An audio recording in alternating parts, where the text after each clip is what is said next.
Good morning, watchers. Welcome to Brother Sal's Sunday Gathering at the Storehouse, our weekly commentary on world events.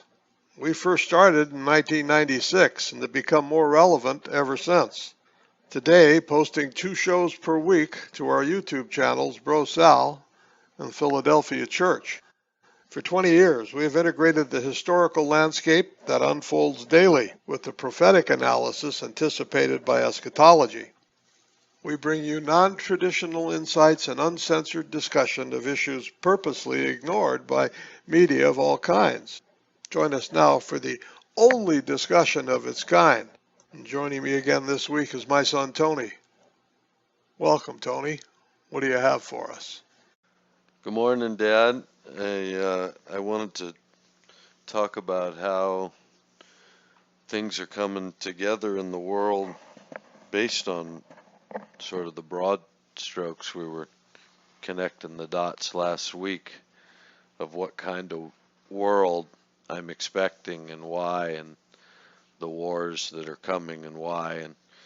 And I feel like this week, funny thing, the last week or so I was showing you, on my Yahoo Mail, I get a notification every day for my daily stories that say pick just for you.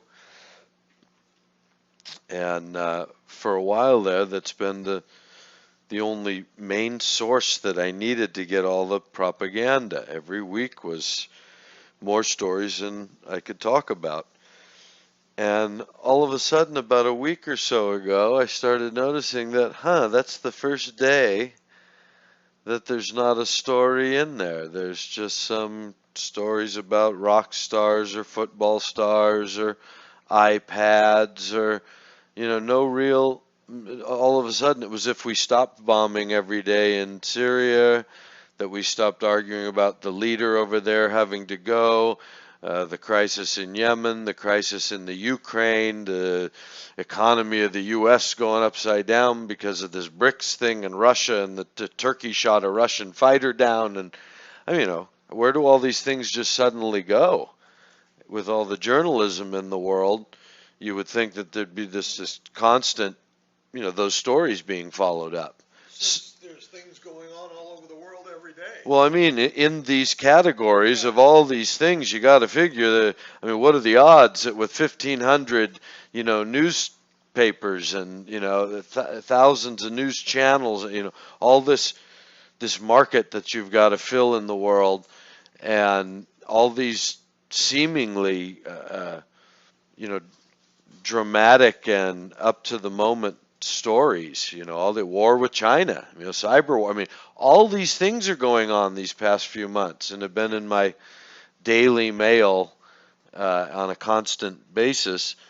And all of a sudden, for the past week, it's hard to find one article that's related to the, ISIS or the terror or, all of this stuff. It's really quite funny. So anyway, even when I search the world news to find some stuff to even talk about this week, it was interesting how all of these issues just seem to be things that disappear conveniently, even though they can be talked about for days or weeks, every day, something new. And then all of a sudden they just turn off, and there's been very little about that. And now that I'm back in America for a visit, it's amazing how a year before the election, that's all they talk about is the election, and now terror. Terror's the new thing. It was the economy and the fact everybody's going broke, and people were screaming for $15 an hour last time I was here. And then the immigration crisis, has now been turned into part of the security crisis because, of course, traditionally we have so many terrorists fleeing across our borders. And it's just interesting to watch the whole wag the dog world now. All of a sudden, in America, in North America, in the United States of America, it's all about, how to deal with ISIS, how to deal with ISIS, how to deal with ISIS. And all of them bring up 9/11 as if it's just, I mean, that's just an open and shut case, right? I mean, terrorists came and hijacked airplanes, and then they flew the airplanes around our airspace for almost an hour, and then did what's, physically impossible in our universe, vanished 4 planes into, they evaporated, incinerated, disappeared. One into the ground, one into the Pentagon, and one each into the Twin Towers, which then miraculously fell upon themselves. Um, you know, the whole thing, the fact that you could even speak about it with all the Swiss cheese sort of nature of the subject, without that in itself opening up a journalistic can of worms, acting as if 9/11 was simply being attacked by terrorists. Oh yeah, that really happened. That's why there's no planes. So this whole wag the dog world that's come out of that, because remember, that's what got us to war over there, and weapons of mass destruction that everybody laughs at that doesn't exist now. And now I'm looking at these different articles, uh, and especially with what's going on down in Yemen, funny enough, and described as one of the poorest countries in the Arab world. And yet these people are sustaining this, rebel government civil war down there now that's killing, more people in it. It killed some 5,700 people now in a very short time. I mean, almost twice what was killed on 9/11. And where are these people, these poor people, getting the guns to sustain all that? What economy? That's the first thing I want to point out this week, Dad, in looking at the news. But I wanted to just bring in that I see that all the evidence is really illuminating our insight about this king that's got to be coming to unite, not unite, but to be a representative of moderate Sunniism, to oppose this radical Sunniism threatening to bring everybody to war. That's got to be averted for a short time. That's the great things that this little horn comes speaking. He averts war but we know that war follows him. The white horse is followed by.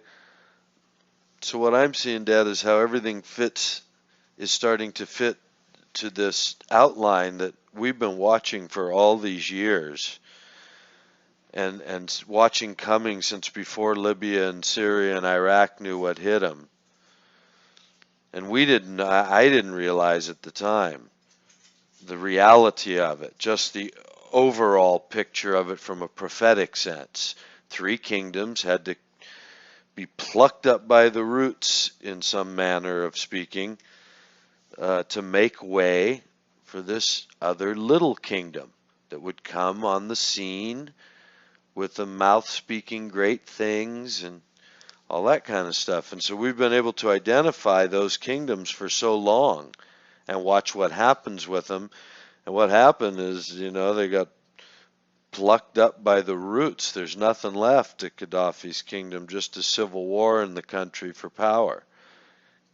Conveniently enough, how we do it. Then we can fund the side with enough guns to take power that we want, right?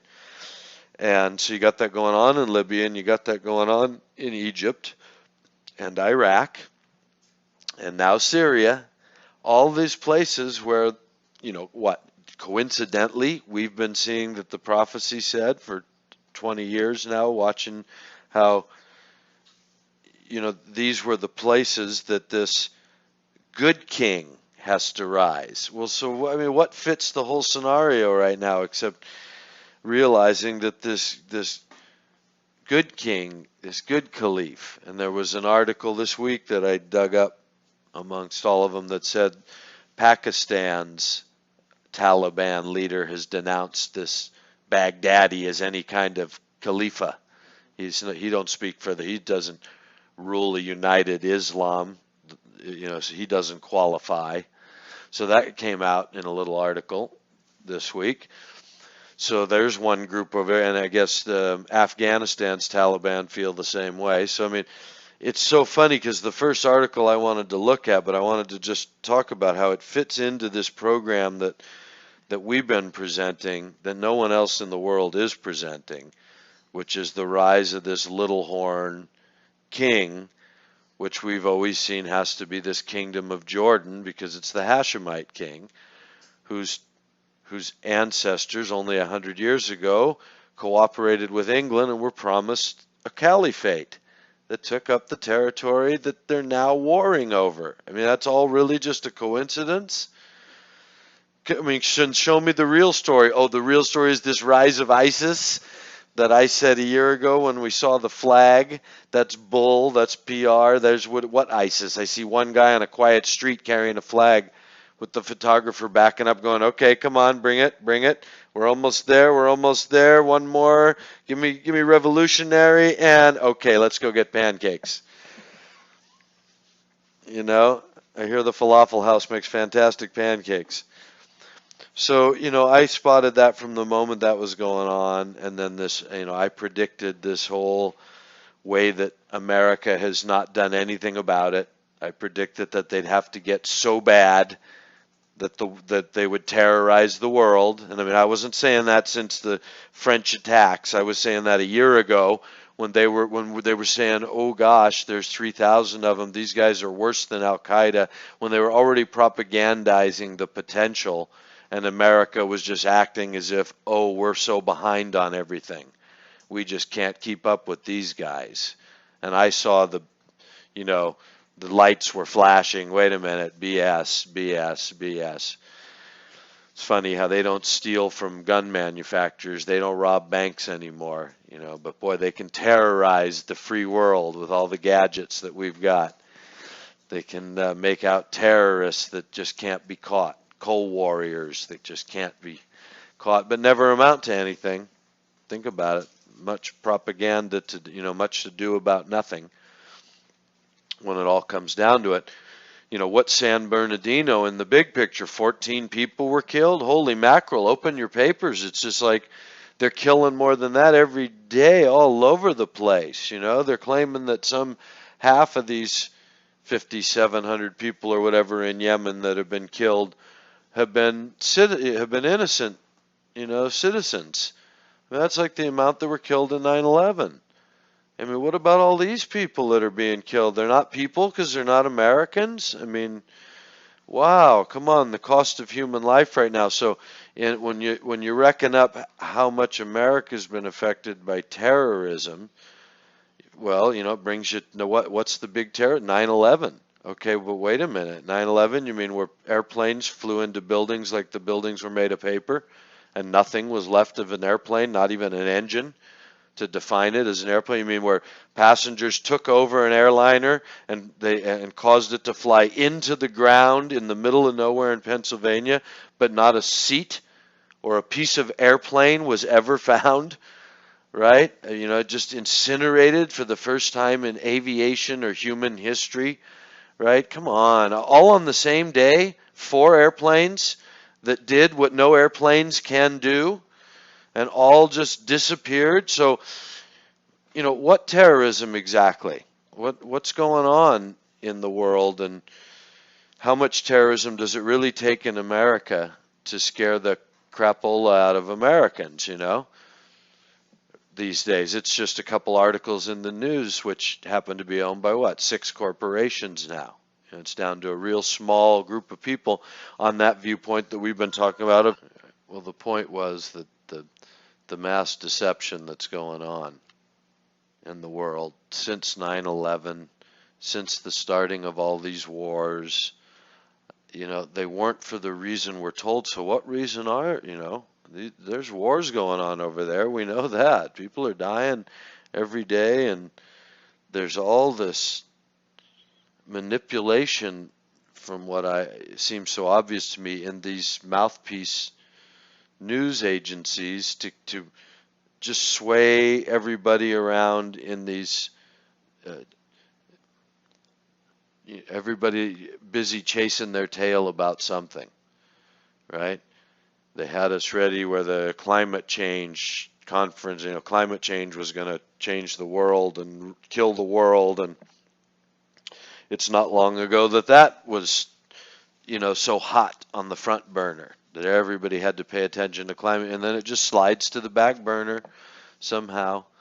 Nobody's keeping anybody up on any of the questions about climate change. It just comes in as a bunch of propaganda and sensationalism in the moment that it's needed to draw attention to itself. Draw attention away from something else, actually. Well, depending, either one. I mean, you win on either account if you're the people that do the sensationalizing. Either you're using it as a diversion, or you're using it to heighten everybody's attention.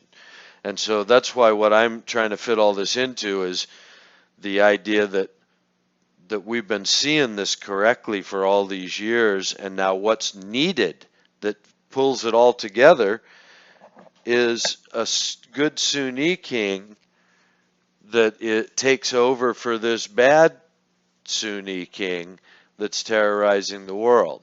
But as I've been saying since the beginning, for that to really have the effect that it needs to have, for the whole world to buy it and get behind it and all that, just like 9/11, right? We had 9/11 and all of a sudden, you're either with us or with the terrorists. The whole world is outraged. Nobody bothers to pursue the question of, wait a minute, where are the airplanes? Wait a minute, how is it even possible that airplanes flew right into those buildings like the buildings were made of paper? I mean, that can't really happen. So, wait a minute. Okay, and then Building 7, it just fell down because of what? Fires got started? I mean, these are, this never happens. This doesn't happen. To believe that 3 of them just fell down and 2 of them had airplanes fly into them like they were made of paper on a day when 4 airplanes were hijacked by terrorists, flown around in our airspace, and all 4 airplanes disappeared in these circumstances that are since just untalked about. It's the magic bullet theory all over again, without anyone getting to pursue the other side because of distraction after distraction after distraction. And so what could be behind all that distraction? What would you be hiding? What would you be doing? What could you be doing? What kind of world are these people in the vein of Professor Quigley, these rich people who are manipulating and coveting resources and taking over places in the world? I mean, what could they be doing? And so that's what I'm trying to get it on. We're finally reaching that place where what they're doing is they're fomenting this Sunni Shia civil war. Because what you really see now when you read these articles is the way that the fighting that's going on, the actual fighting where people are dying in Yemen and in Syria and places like that, you've got direct confrontation of Sunnis and Shias. That's what you've really got fighting each other for pieces. That's where, coincidentally enough, these property lines are being drawn right now on these wonderful graphics that everybody's sending you to show you where everybody is. It just happens to be along lines where the Shia have been there probably for hundreds of years. And they're, like, what are they going to do but fight for their land? It's their land. It's where they're going to go. Of course they're going to fight for it. And so that seems to be what you have going on in Afghanistan. That's why the fight never ends in Afghanistan. The fight never ends in these places, because you've got areas that just have to be fought for, and you can't get Western soldiers over there fighting. So you have to develop the reason for the Western fighters to get involved, to help you or provide the guns or to do do the bombing of the aerial targets for you, because you haven't got that capacity. That starts to make more sense now. So what could fill this vacuum of what's coming, except, from our eyes, from the eschatological view, what could it be except the rise now of this opening of this first seal and this white horse king, this righteous warrior. He's someone carrying a bow. He's sitting on a white horse and he carries a bow. He's not a priest. He's a warrior, but he's a righteous warrior. And he's given a crown, and we know that because there's two expressions in the old language for the crown that you win in battle when you win the crown, or you win the gold medal, or the crown that's given to you in honor because other people want you to lead them. And that's the crown he's given, is the one in honor.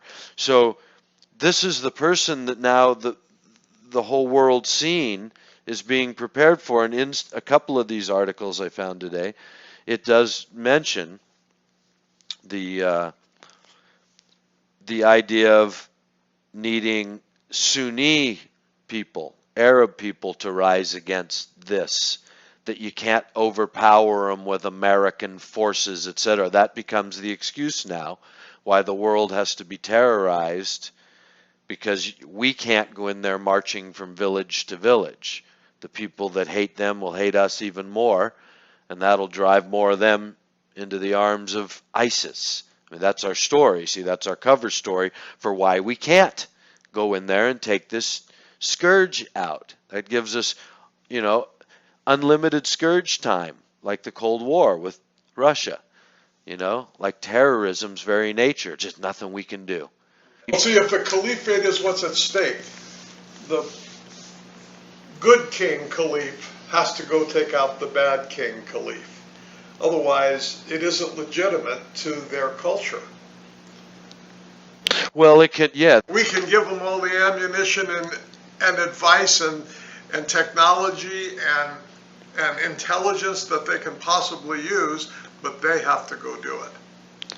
They have to win that caliphate that everybody will stand behind in order for it to be the moderate caliphate that can exist in the modern world.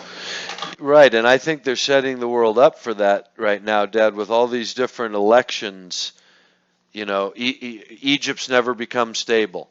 Libya's not and they keep talking about, that's their play in the background. What is coming is this ability to say we need these free elections there and there. And so that's why I see this as all developing over time now. It's going to take years for this guy to rise to prominence and all of these territories to come under his rule without him having to go conquer them. See, he has to be the conqueror that after he's elected has to conquer the ones that resist. Because through peace he destroys many. That's right. See, so he's coming in this covenant of peace because all these areas under his control have peaceful relations with the Jews and have a moderate position for the world from Islam, and that's why the world supports it, and that's why I say we're not quite there yet. But in our culture, in America, it doesn't take much. Through the media, they're able to, threaten us with close the schools down. Everybody's afraid, and all this coming up with Christmas. It scares me that, something has to happen during Christmas, but it doesn't have to be a big happening. Anything. Already there's stuff happening all over the world. But that doesn't bother us as Americans if they kill people somewhere else. But as soon as it happens in America or Canada or somewhere close to home like that, then we get petrified again. Anything to bring it to the forefront to make us afraid. Even a close call does that. Well, that's what I mean, and that's why all this talk I don't think it's by accident the Republicans, have this big, what sounded to me like half of them were reading off a speech card that they were given their point to plug, since none of it asked any questions. All of it was just a big advertisement for ISIS, the need to fight ISIS. How do we fight ISIS? Can we close the borders on them? Can we shut the internet down? Can we take everybody's, it was all just to advertise the sort of world that's the next step toward all of this. That has to happen so that this white horse king can be given all this territory. You can't just go carve it up and give it to him. in the real world sense. There has to be made this real world reason, right? And that's what brings me to the deeper workings of somebody bringing it to world war. How did they know it was going to hinge on an Israeli Islamic, you know, uh, sort of focal point at the end, or fuse point that would then bring the rest of the world in, and this scourge? I mean, it's all just pretty convenient for William Guy Carr to have just written it in 58, claiming that it was from something older, but having just made it up, or wherever he got it was simply just a fictionalized idea after seeing World War One, maybe after seeing World War Two, and putting it into a fiction like a George Orwell kind of idea of, if it were written beforehand, predicting. But I mean, the fact that then there'd be a prediction of only three, a third one, and it would come over these circumstances. I mean, it's all pretty convenient for me. We did the show on it, I think, predicting World War a few weeks back. But so anyway, Dad, some of the things that I find now to be contributing to this viewpoint that I've been seeing, and I don't know how to reckon the fact that all of a sudden there's no news, how they turn it on and turn it off. They want people focused on certain things at certain moments. And I don't know what it is all around the world, but for our news, I guess they want us on the TV watching the stuff about ISIS and getting scared at home. But anyway, I dug up a few articles, one from the 15th, which is one of the longer articles about the money, called The $1 Billion Caliphate by Colum Lynch and David Francis, on what looks like FP. I don't know what that stands for. December 15th, 2015. And talking about where they're getting all this money. They're so rich, this Islamic State. And it's funny because we talked a couple of weeks ago about the articles that when Putin was accusing Turkey of stealing the money for the oil. I mean, where's all the journalists? How's that story going? You mean that's just not in the news this week? That was just for the day? Oh, okay. And then, each is accusing the other. I mean, if this is really a big moneymaker for them, where's the journalists out tracking it down? Where's the new news all the time coming out? Where it's going? Whose hands? What are the shipping companies they're using? Where are the likely routes? Who are the likely buyers? Who's buying this oil on the street finally? Is it going into Assad's car? Where's he getting it? I mean, all the generalizations that are just still floating around, the bull, with nobody that follows up anything, just like 9/11, just like the Sandy Hook incident, just like, all this stuff. It's just wag the dog Hollywood BS. So now here's an article about how rich they are, pointing out how much money they make from their oil, how much money they make from all the antiquities they stole. And so I mean, how many buyers are there for these old antiquities? And we know they're stealing them. We know they're selling them. Not one sting operation. We haven't been able to bust one single person who's supplying the worst army in the world here that's terrorizing the world. And yet all the sort of, what would you call it, intelligence apparatus of the whole world, they haven't even busted one of these guys buying something illegal from them. No information on the shipping of the oil. And then the other one I loved about this article, how they're taxing it. They call it taxes, but we call it extortion. Hans Jacob Schindler, the acting coordinator of a UN Security Council group that monitors Al-Qaeda, the Islamic State, the Taliban, and other terrorist groups, told Foreign Policy. So that's who this is. Foreign Policy is the name of this rag that's carrying this. They call it taxes, but we call it extortion. It's okay when the rest of the Western world taxes their people into complete submission. a life of hardly being able to afford to work for the sustenance that they need, let alone to own a home or a piece of land or have any self-sufficiency whatsoever. But anyway, so we're calling it extortion, the fact that they're taxing all these people. So now, okay, let me just read this part because I found this a little astounding. Much of this money is raised through the taxes the group imposes on those who live within its territory, these swaths that it's conquered, right? This includes an $800 per truck levy on vehicles entering Iraq from Jordan and Syria, a 5% tax collected for social welfare and salaries, a $200 road tax on drivers in northern Iraq, a 50% tax for the ability to loot Raqqa's archaeological sites, and a 20% tax at similar sites in Aleppo, according to the Thomson-Reuters study. Additionally, non-Muslims must pay a religious protection fee known as jizya. Okay, so now wait a minute. They have one city. How big is Raqqa? I mean, how much population are they in control of? How many of them have trucks? How much money are they taxing these people, and how many times are they taxing them? I mean, okay, now they got the truck money. What do they do with the people that don't have jobs? Well, no, and this sounds pretty sophisticated. So they've got a tax system, they've got a collection system, they've got all the people on some sort of electronic, like how are they able to get this administration of the taxing of all the people? This is what we haven't been able to infiltrate. We know all of this, but we can't send one of 8,000 bombs into the right location to disrupt any of it, right?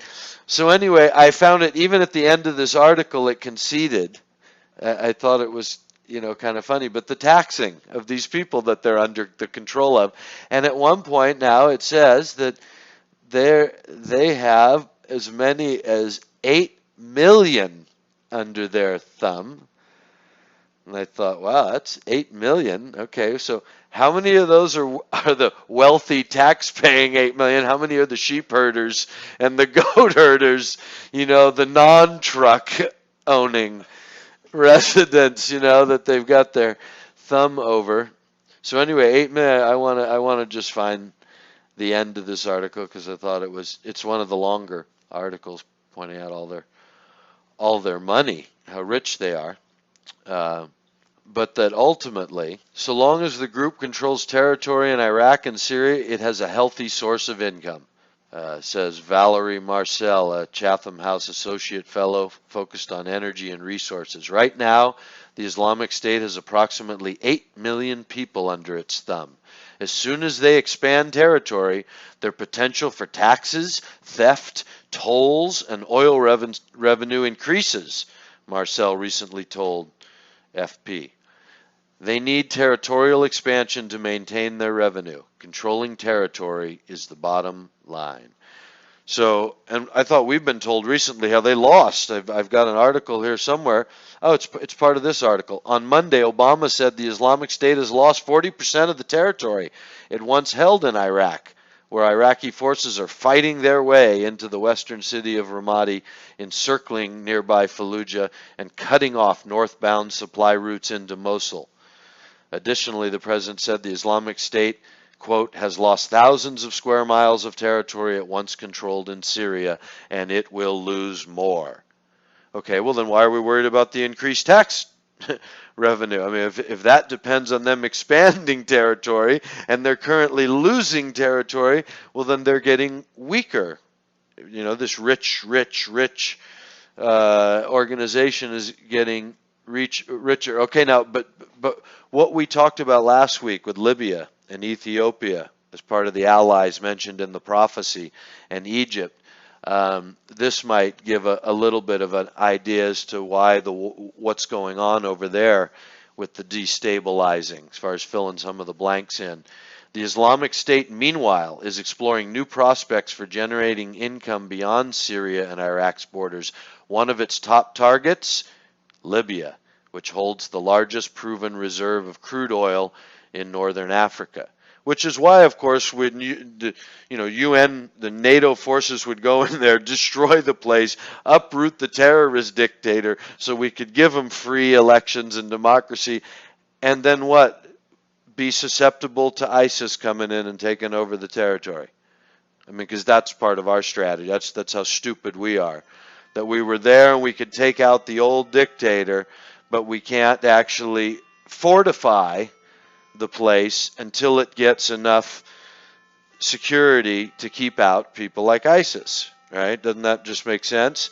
And I feel like that's the argument that's coming for the good Sunni king, and why it has to be that way, so that's what he's going to be able to accomplish there, and we're going to show that only someone with Arab connection, only an Arab constituency could do that. So anyway,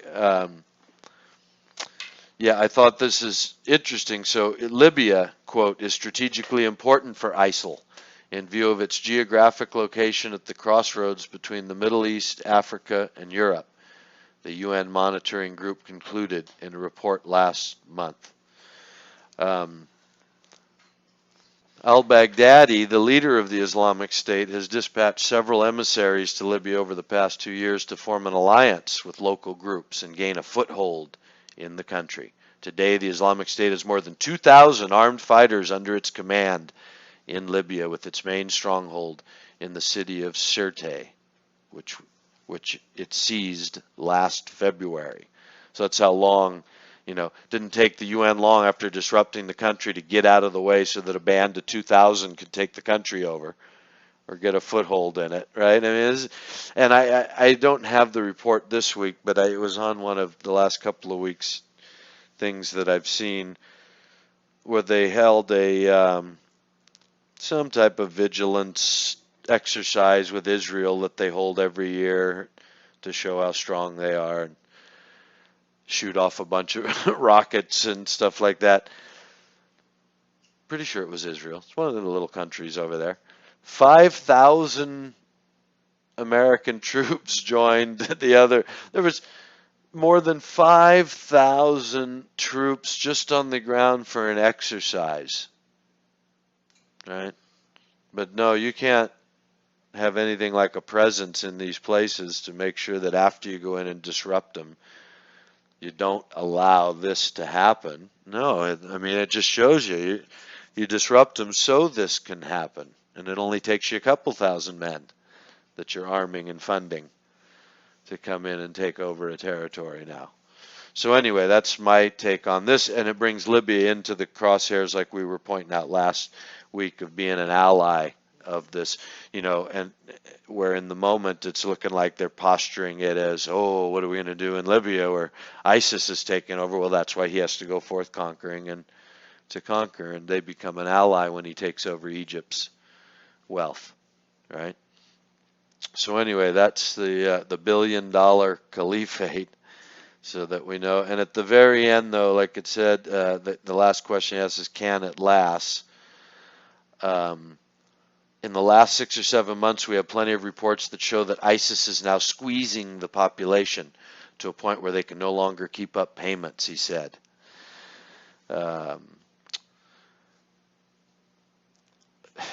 Just these people, they can go and take 1 or 2 of your goats, but eventually there are no goats left. Do they trade in goats for, anti-aircraft missiles and, tank shells? Saving money on that because they're eating the goats. Saving money on food. Yeah, but you know what I mean? Again, show me one battle that ISIS has been in any of the places that they've mentioned. One battle. I don't think they're being able to raise too much more money. They can extort, they can steal, but when it comes to a real tax system, they're very limited. Gurges, who is currently writing a history of the Islamic State, predicts that as people run out of money, they will start to collaborate with local forces trying to dislodge the group. That dynamic, though, probably won't start immediately. The question is not, will ISIS lose, he said, it's how long will it take? Is it 6 to 9 months? 1 to 2 years? That's the question. See? So they've already got that, like I said, they could never win because they don't exist. They're being used for a purpose. And I'm saying it's got longer to go. It's got to do with the U.S. elections and the kind of being able to commit the military over there. And the whole world has still got to get outraged to the point that something has to be done. And if First, the United States has got to get an administration in that actually wants to do something, or is in the position to do something because they're up to that far in their plan. Yeah, but it's got nothing to do with the administration. In my view, it doesn't matter who's elected president. That the time will come when it's time to bomb, and they'll send the bombs, just like they're doing now. The point that I'm seeing is that they need to make the case that we can't put boots on the ground as much as we want to, right? That's what we're getting nowadays. We're getting the lead up to, but we want to. We got to stop these guys. And the analysts have to come out and show, yeah, but wait a minute. You can't just do it like that. What do you think that's going to do? What are they going to do? Walk through these cities and look for what? Exactly. Kill everybody, arrest everybody, put them where? Right? What are you going to do? You need to establish people there that are going to establish their own structure, and you just support them to have that structure, and they're fighting it on a day by day basis, community by community basis, rooting out the people that don't want to be part of this new structure, right? And so that's what they're forming. That's why America had to hold back.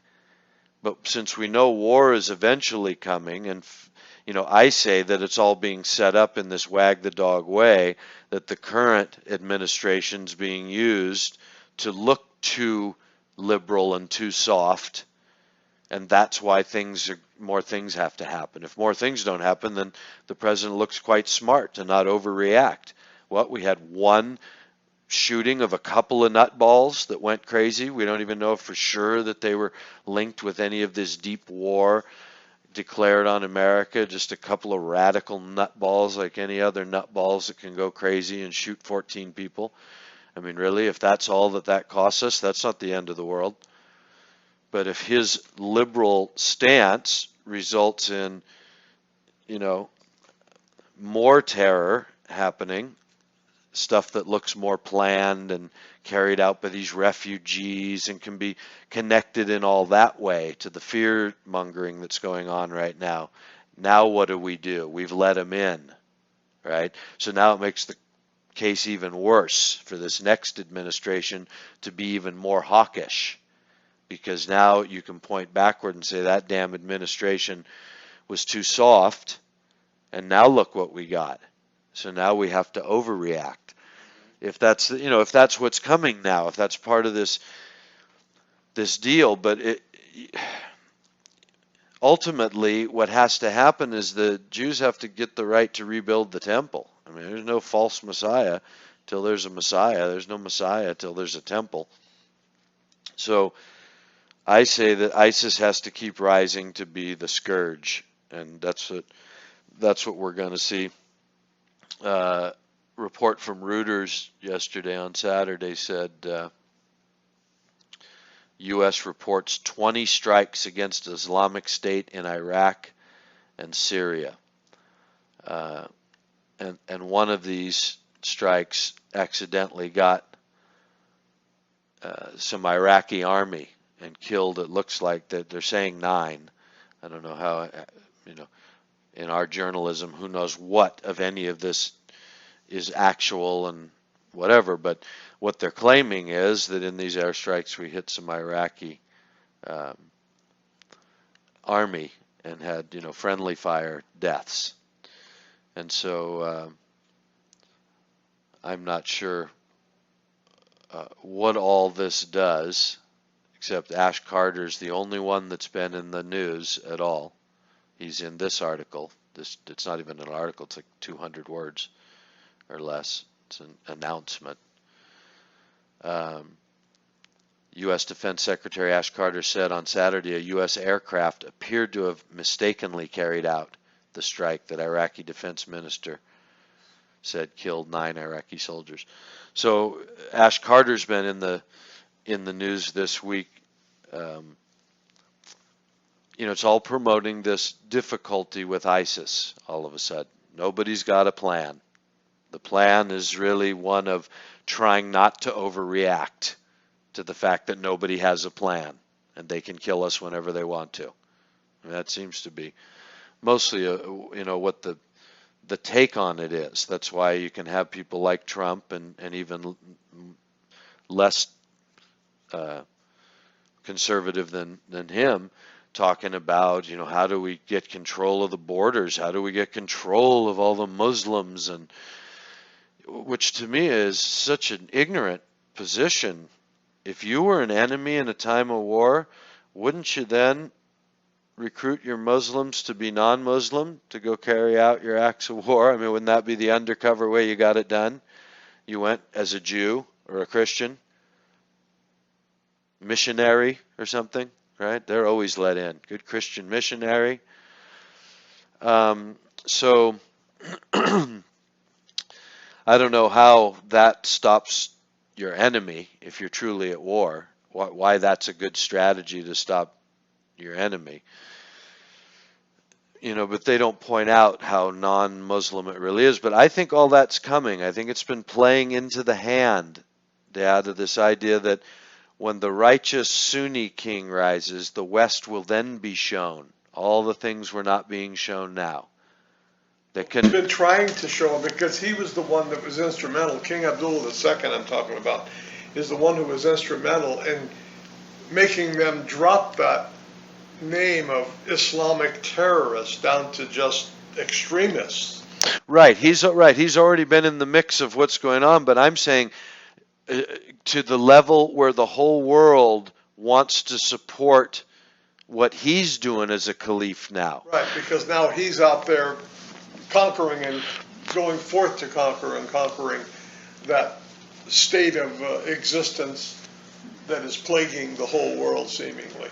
Yeah, well, but what I mean is then we're going to learn all these things about Islam that they haven't been telling us, about it being a peaceful religion, about all these things. That's what's going to paint now suddenly the villain. It's like in the movies when you kind of know they're the villain, but you don't know enough until the end of the movie when you see how truly villainous they really are. And so right now, ISIS is the scourge, but we don't have anything to hold it up against yet.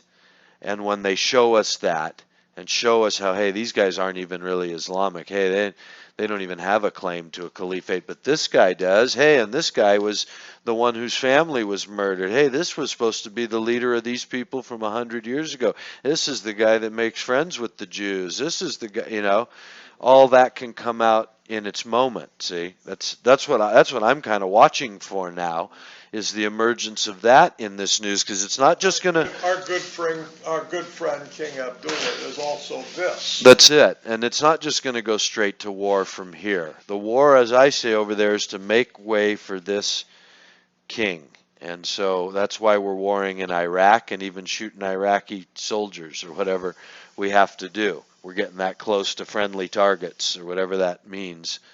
What happened this week, I don't know how to read that into this whole script, except that we're agreeing that we struck Iraqi army and killed some innocent, friendlies. But I say it's because we're dropping bombs in Iraq, because that territory, coincidentally enough, is the one that was given to this king. So, and as an example, I went to the, just search world news this week as an example of how little is suddenly being talked about. And so this is Fox News, which is the conservative mouthpiece, which has normally given us ISIS and given us Bashar, the murderer, and all the dirt on everybody. The top story, the top one headline is Pope Francis approves miracle making Mother Teresa a saint. And as I think Mom had commented, I didn't know that they had ever questioned Mother Teresa's sainthood. She's been a saint my whole life. But anyway, so that's the top world story right now. Like when you look in America, they're all debating what they're going to do about ISIS, to the point of, are we going to close the borders? Are we going to censor the internet? Are we going to make people give up their phones so that they can be scanned? All these kind of things are being thrown around like nothing on our media right now. And yet the world on the internet, Pope Francis approves miracle, making Mother Teresa saint. Top stories. Creditors give Puerto Rico's electric power utility a brief extension on debt deadline. Violent protests paralyze several Haiti towns after release of legislative election results. Italian magistrate saves some olive trees. Find no clear link to feared bacterial infection. Turkish news agency, 18 refugees drown. 14 saved when their boat sinks off southwest Turkey. Jogging, Star Wars. Spain's political leaders relax a day ahead of Sunday's general election. U.S. presidents that actually had low IQs. I'm still just reading down. This is stories by region now. The Americas, tourists stabbed to death in psychedelic Amazon jungle ceremony. Asia, Beijing issues second red alert as new wave of smog hovers over city. Africa, independent panel blasts UN for inaction and cover-up in sex abuse cases. Europe, biggest gift ever, campaign urges Norway to give Finland a mountain. What happened to all the ISIS news? Well, I'm just saying this, so I'm reading down. Middle East, U.S. airstrike said to hit Iraq Army unit. So there's the one little blurb on all of this so far about that part of it. Australia, New Zealand's potential new flag looks decided, but what about the color?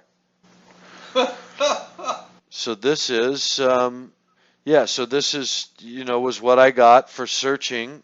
Well, everybody knows nothing exciting happens on Saturday and Sunday. World news. No, well, but I'm telling you, it's all quite different from what was going on a few weeks ago, when all these were about which general was saying what, and China and Korea were going to war, and Russia and Turkey, and all of these hot points in the world. Ukraine, for gosh sakes, they're killing each other over there. Where is the journalism? Is it really? This is what's really important right now in the world? Smog. So, taking a day off before a big election in Spain. Those are the top stories. Those don't come behind the fact that, from what we know about climate change, the world is falling apart and we're on the brink of disaster. The economies are falling apart, and the infrastructure and such is on the brink of disaster. The wars and the refugee crisis and all this kind of thing. And yet all these stories, these are the cover stories. So anyway, I found that kind of interesting. And then this one here, UN endorses peace process for Syria, but no mention of Assad. This was also on Saturday. Peace process, boy. Be very afraid when the Americans come pushing a peace process, huh? They've had 5 wars involved in the present peace process right now. It's been nothing but a peace process my whole life over there. They've been talking about the peace process, and then it was the roadmap to peace, and now we're back to the peace process. But I tell you, that's a scary word when I see it, because in America that means war. So UN endorses peace process for Syria, but no mention of Assad. And so now all of a sudden what they're talking about is a ceasefire with the rebels that are fighting Assad for his regime, but that doesn't change anything it says about ISIS and the terrorist groups, or Russia and France. None of these people are part of the ceasefire. They're going to keep killing each other over there anyway. But what it says to me is that, okay, we've gotten that territory back that we need from the Shia. Now we can start the negotiations on letting them elect someone to rule what they have. You see what I mean? The rest of it now is going to go to somebody else. And so that's why all of this has been necessary the way it was, and Assad's regime has been uprooted. and someone else, some other Alawite or Shia leader, can be elected now in these new free elections that they're promising within 18 months of January, when they can go in there and set up their process to have a free election.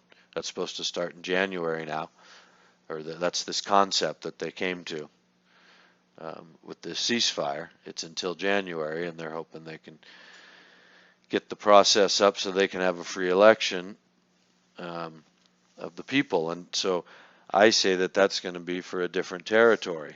By the time that comes around, it's going to be the Shia electing somebody to rule them, and what's left of, whatever they called Syria will now be something else. Well, the part that belongs to the caliphate's going to remain unless they go in there and take the caliphate out. Well, no, that's why, yeah. So they're trying to negotiate a settlement peace just to change the government in Syria without including that territory that belongs to ISIS at the present time, or to the rebels that are against it. They're leaving that all out of the conversation. Yeah, well, that's why I say it seems to me that what they're saying is the civil war. We've killed enough people, we've backed them up. There's no farther that the civil war can go, perhaps. Anyway, it's still my take on all that. It's too coincidental that it's the Shia and the Sunni that are killing each other over there. We call this ISIS war taking over these lands, but there's really no evidence of that anywhere. No evidence of any of it. So anyway, this is UN endorsing a peace process, so watch out. Peace is coming, which means a lot of guns, a lot of troops, a lot of death, so we can have peace over there. So okay, now, so anyway, Dad, then the thing that I found the most telling for me of what's really happening over there is this Yemen crisis. This is one that doesn't get a whole lot of press. I found this in the BBC's World News. It was about the only thing also in the BBC. So the BBC has a story on Yemen, which was about they didn't have anything either for all that's going on in the world. Top story with that, China accuses U.S. of B-52 provocation. We flew a couple of B-52s over there, that Spralty Islands place that they're supposedly building up a big naval base, and we flew a couple of B-52s over, and they're shaking their fists. That's serious military provocation. Watch out, or China will attack. So, but that's the other top story. Again, with all where's the journalism? What's going on? So the BBC also, but they had this story about the Yemen crisis Saturday. Deadly clashes in north despite ceasefire. And so, again, more people, 68 people reported to have been killed. We got 14 in San Bernardino. These people got people being killed, every day over there. They breached this ceasefire, and they're accusing the Saudi-backed government forces of doing it, which of course would be in our read of everything, our guys, the ISIS team, team taking that territory for the new caliph. So anyway, and these Houthi rebels, I don't know who's given them the guns to fight to the death on the other side. Iran, they're saying. So that just shows why Iran needs to have its string pulled, so that it can keep supplying the guns on that side. So Saudi-led coalition launched a military campaign in March in support of the government. Iran supplying guns from an economy that's broke because of the sanctions. Building a nuclear weapon supposedly to attack Israel. Nuclear weapons facilities. Yeah, you wonder, where do these broke countries get the money they can't for these endless wars? Technology from North Korea, but they can't be getting money from North Korea because North Korea doesn't have any money. Well, not to fund a war against the Western powers. I mean, come on.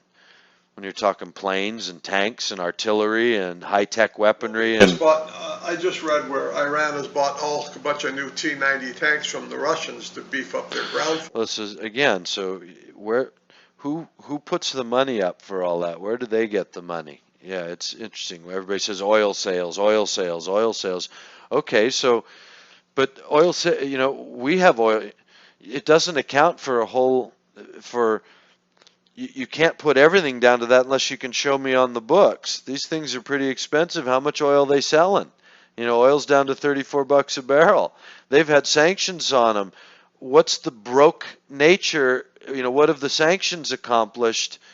What's If an economy is screaming, what does that mean? That usually means it doesn't have money. Where's it? So who's it borrowing the money from to buy the tanks? On what sort of future contract would a broke country under sanctions from the United States, what collateral have you guys got if I'm going to loan you the money? And then what? You're going to use those tanks to shoot against these guys over here that have all the money? That doesn't sound like a winning plan for my money. Sounds like they're going to blow you up and you're not going to be able to pay. See? But if I'm giving you the tanks because I want you to have tanks, not because I expect to get money back out of the deal. See, then that's where all of a sudden this big money thing disappears. You don't have to now ask yourself, where does America get the money for? Where in our dwindling economy? Where is our tax dollars that pay for this gigantic bureaucratic system that soaks it all up, this social welfare net, the fact that the rich don't even pay any taxes, this capitalist system that rewards the rich by not even taxing them. Where do we get all the money for these ships and these space weapons and these, you know what I mean? Who really builds all that stuff? Where's the money really come from? And that's never really reckoned up. See, and because it's not reckoned up, it can be funded from the back. It's like a poker player that just keeps getting the money refunded from behind. Doesn't matter how much they play and lose. They don't ever run out of chips. The chips keep coming for them. They're there to be there, not there necessarily to win every hand. And so, I see that it has to be reckoned that way when it comes to the weapons of Russia, Iran, and that these wind up being the people who it all funnels down through to these Houthi. So many weapons manufacturers in the world. I mean, war weapons manufacturers. And you'd think that with the United Nations and all these kind of bodies that we have in place, you wouldn't just let alternative societies develop weapons after you'd gotten through the Cold War and you'd gotten over that hump of having the threat of nuclear war and the whole world saying no, we don't want that, and going to all these measures we thought we went through to limit the production of nuclear weapons, to start getting rid of nuclear weapons. And so when you think of how where did all that go? And why, if we were going to such measures and effort, would we have allowed anyone to build up the type of weapons that could threaten the world again? You just wouldn't. It just doesn't make any sense that you would do that. And then since it was done, then you have to ask, well, where'd they get the money? Russia was broke. Who loaned it to them? Germany? Right? I mean, on our central bank system, who loaned Russia the money for all those weapons? China, building its ghost cities over the last 20 years with their big inflated stock market that looks coincidentally enough just like the U.S. stock market and based coincidentally enough on the paper, so that it's one house of cards supported by the illusion of the other house of cards.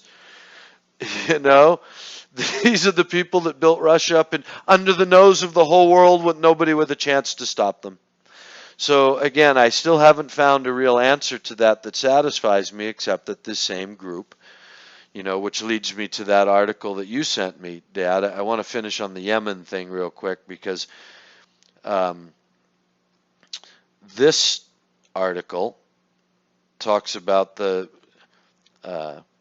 since this campaign in March in support of the government, this Saudi-led campaign to slaughter the Houthis, which happen to be the Shia sect of Yemen. Since then, so this is since March, at least 5,700 people, almost half of them civilians, have been killed in airstrikes and clashes on the ground. So, this they talked about this being one of the poorest countries. The humanitarian crisis in Yemen has also worsened with more than 21 million people, 4/5 of the population now in need of aid. 21 million. So again, where's all the tax money coming to support the weaponry that they have to use to defend this swath of land where 21 million people, 4/5 of the country needs aid? Well, it doesn't sound like they're paying the bill. So 1/5 of the country, which is what then? A few million people, right? 25 million, 1/5 would be 5 million. So 21, 4 million people. They're paying for all this war on both sides now to be killing each other with uh, airstrikes. Yemen builds warplanes. The poor country of Yemen has a need to have airstrikes. See, so what's really going on over there? Well, you find out. You get this Shia force called the Houthis, and they've been encroached on by this Saudi-led Sunni presence, right? So they're just getting this whole area destabilized so that it can be taken over by the king. He wants that territory. Push the Shias out of there, which it will be that Shia Sunni civil war. So anyway, at the end of this, there was a bunch of Yemen articles from the past, and one of them was from January 2015, so almost 1 year ago, a BBC News article by Frank Gardner. The title was Yemen Crisis Chaos is Security Nightmare for U.S. And this is where you find out in here that that this is a primarily Sunni Shia conflict. Why does Yemen matter to Washington and the West? After all, this is not Kuwait. Yemen is not a rich country. In fact, it is the poorest in the Arab world. Its dwindling oil exports are expected to run out altogether before 2020. But Yemen sits at the extreme southwest end of the Arabian Peninsula, right on the strategic Bab el-Mandab Strait, separating the Middle East from Africa, where an estimated 20,000 ships pass annually through the strategic bottleneck between the Indian Ocean and the Red Sea and beyond the Suez Canal. So they're saying it's hardly got it's a strategic location, but it hasn't got any oil, is what they're trying to say. But for Washington, there's a different preoccupation. Yemen is home to what Western intelligence analysts considered to be the most dangerous franchise of Al-Qaeda. AQAP stands for the Al-Qaeda in the Arabian Peninsula, an alliance formed in 2009 between violent Yemeni and Saudi Islamists. Right? So it's this AQAP group, coincidentally enough, grabs the attention of the CIA and the Pentagon's Joint Special Operations Command because of its international reach. Earlier this month, it claimed to be behind the attack on the offices of satirical magazine Charlie Hebdo in Paris, although it's yet to offer any substantive proof. Yeah, they're pointing out these guys are some of the bad guys down there in Yemen, and that's why they got to kill all the Shias in Yemen. So that's a year ago giving us the reason. Here we are a year later. They can't even get through a ceasefire. See? Because there's certain people we want dead and we don't want them escaping during a ceasefire. And so we're going to keep killing. Anyway, that's how I read the old Yemen crisis. And then there was one from CNN, How to Defeat ISIS. And so it's pretty much like what you see on the TV. Everything's got to do with, what do we do? Do we put boots on the ground? It's all from a various bunch of mouthpiece journalists with their opinion to different questions. And it all comes down, nobody bothers to point out the reality of 9/11, the reality of ISIS, the incongruity of any of the stories of all of the bombings, of all of the anti-Islamophobia, of all, nobody bothers to, none of these journalists are in here questioning any of that. They're all just like our Republican dialogue the other night was, just this propaganda about how to get stronger to kill it, how we have to fight it, how we have to all come together, how we have to both be more vigilant on our borders, we have to put more money into our military, we have to support. This is where a couple of these people point out that we need to support a moderate Sunni force in the region. And that's why I say, Dad, that stuff's just coming out. But it's in a media so controlled, as I've said, that it can switch on Bashar al-Assad's a murdering terrorist, pipe bombs, chlorine bombs. There can be any number of articles that have to do with any subject that they want. Yeah, it seems that they have a schedule, and when they hit a point on a schedule and they need something, it happens. It gets all the attention in the world, so they turn it on and turn it off at will. Well, it's all measured to, I'm sure you're right, and it's measured to a certain um, expectation. It's happening on the ground, to the movements on the ground, to the temperament of the country, to the time before the election, for the to get more people in tune with some candidate. They go that far. Yeah, I know, but the candidates, remember, you're only talking about America, and it doesn't mean anything. Either of those candidates do whatever they're told. So the bigger play to me has to be watching what they're doing on the international scene with people like King Abdullah coming to the forefront over there as the moderate Sunni king, and what I believe has to be more of this false flag terrorism by ISIS, so that they can keep what I see as their storyline now with having to fight ISIS. Everything's about this war on ISIS, see? And that has to escalate until he's the one leading the war. We're all just being vigilant back home. But he's the one now that's got boots on the ground. He's the one now that's capturing territory. He's the one that's bringing liberty to those people. That's what's got to come out of all this, because they're already pointing out what a conundrum it is that we can't do it. And meanwhile, they're showing that we're bombing them into they're not just expanding, because, of course, where are they going to expand? How are you going to keep justifying this expansion? Where are they going? Where are they? Why do you keep showing me the same picture of the trucks that you showed me a year ago? Where's that truck today? Where's a blown up one? How come every time you show me a battle scene, you show me 6 people with one roof in the background on fire, or one car that been blown up for God knows how long, for what God knows what reason? They all look, they could be training grounds for all I know, all filmed out in a nice safe training ground with a big cyclone fence around it. I mean, nothing yet that shows me anything that looks like people in battle, doing battle for territory.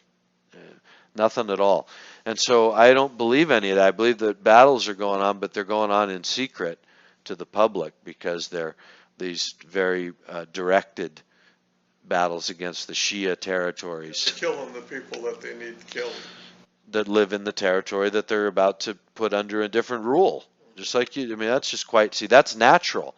That makes a lot more sense of this ongoing war that we are committed to for all this time until it's done. Because, you got to keep rooting them out and killing them until you know that you can now put another regime in its place. So anyway, Dad, I'm pretty sure that's what's going on over there. Well, Tony, I think you're exactly right, and it was another superb analysis of this week's happenings in the news in the Middle East. And folks, I hope you enjoyed the show today. And give us a little feedback. Go to BroSal.org on YouTube, or the Philadelphian Church on YouTube, and comment, drop us a line, subscribe.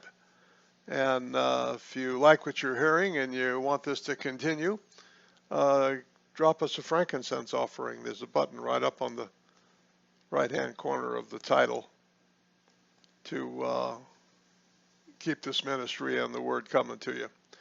And for Tony, I'm Brother Sal. Till next week, we want you to have a great day in Christ. Thank you.